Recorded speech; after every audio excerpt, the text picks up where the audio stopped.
जो सकाश आयोजन कर से भक्त जनक होती घनश्याम आज्ञांकर शिष्य वृंदावन भक्त आज को द्वादश दिवस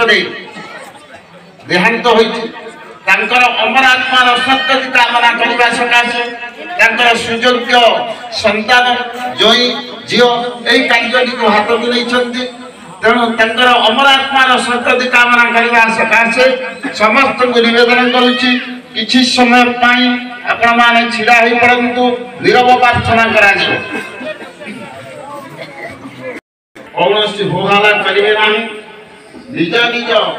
गुरु ठार जेमिति आशीर्वाद होचंती सेमिति तांको मध्य समस्त आशीर्वाद दे तांकर अमरात्मा भगवान को अंगरी गुरु को अंगरी दीन करबा पाई गुरु को पाखे प्रार्थना करबा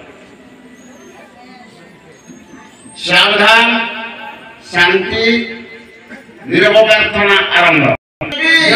ओम श्री गुरु तांकर अमरात्मा भगवान को अंगरी दीन हो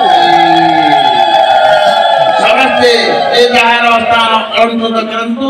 आमर कार्य धारा आगत पड़ियो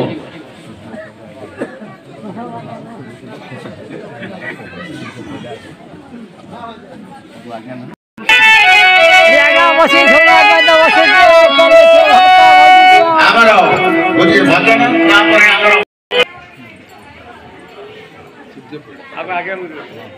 आमर